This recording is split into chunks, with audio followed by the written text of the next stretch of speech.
नमस्कार. प्रणालीज होम किचनमध्ये तुमचं सर्वांचं मनपूर्वक स्वागत. आजची माझी रेसिपी आहे कोकणातील पारंपरिक अशी कोकम कढी किंवा सोलकढी म्हणतात याला. चला तर मग आता सुरुवात करूया.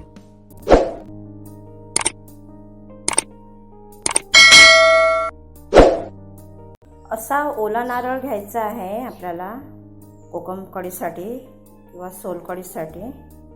आता हा आपण फोडून खोबरं किसून घेऊया आणि मग त्याचा रस काढायचा आहे. इथे मी अर्धा नारळ किसून घेतलेला आहे. थोडीशी कोथिंबीर घेतली आहे स्वच्छ धुवून. 4 लसूण पाकळ्या घेतलेल्या आहेत. 1 हिरवी मिरची घेतलेली आहे आणि फोडणीसाठी कढीपत्ता आणि 1 चमचा राई घेतलेली आहे. आणि आपल्याला ही 4 ते 5 कोकमं लागणार आहेत नंतर.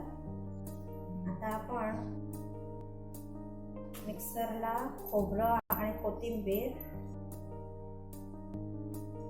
लसूण, मिरची हे सर्व वाटून घ्यायचं आहे.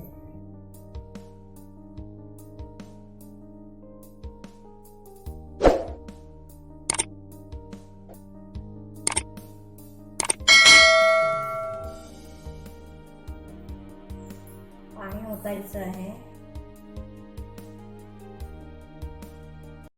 आता मी हे मिक्सरला लावून घेते.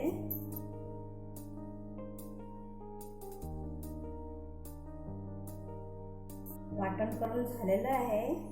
मस्तपैकी छान कलर पण छान आलेला आहे. आता आपण याला फोडणी देऊया.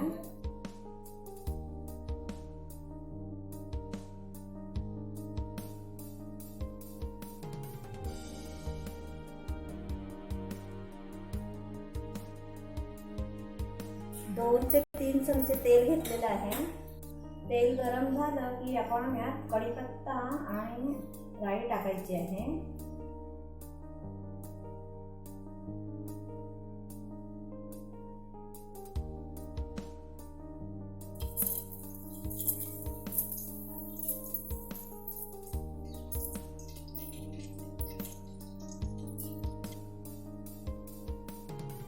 आधीच्या व्हिडिओमध्ये मी खोबऱ्याचा रस काढून कोकम कढी दाखवलेली. ही वाटणाची कोकम कढी आहे. माझी आई जास्त ह्या प्रकारचीच कोकम कढी करायची.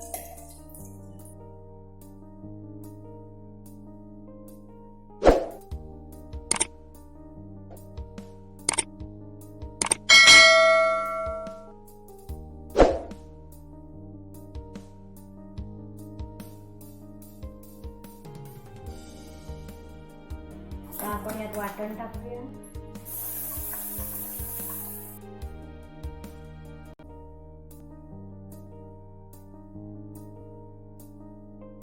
पाणी घालायचं आहे.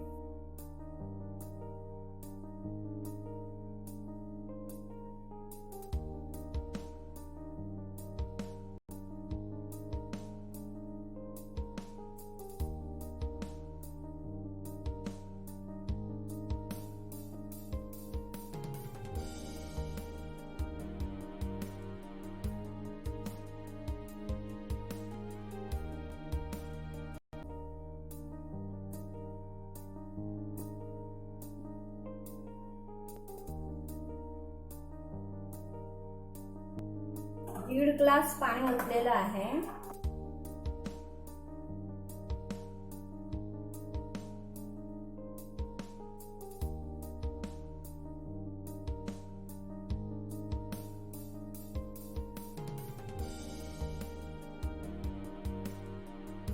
चवीनुसार मीठ घालूया.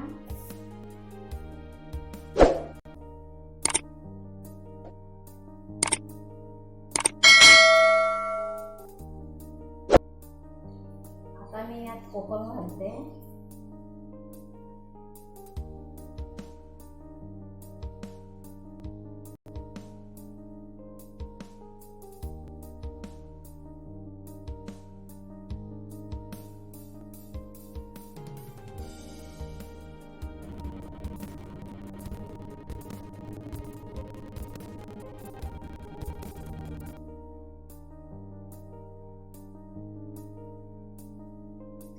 थोडी थोडी उकळी यायला सुरुवात झाली की लगेच गॅस बंद करायचा आहे.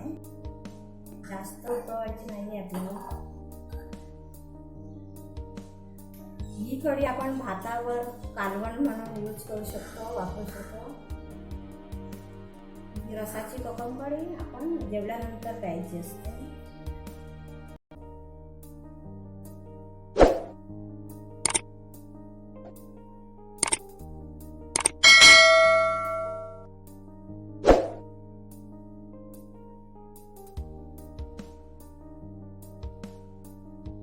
उकळी यायला सुरुवात झालेली आहे.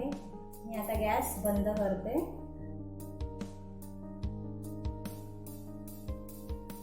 कोकम कढी तयार झालेली आहे. आता मी सर्व करते.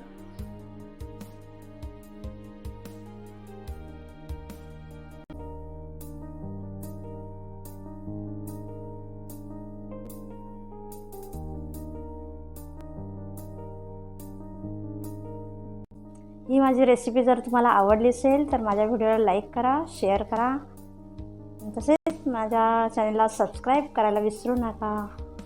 धन्यवाद.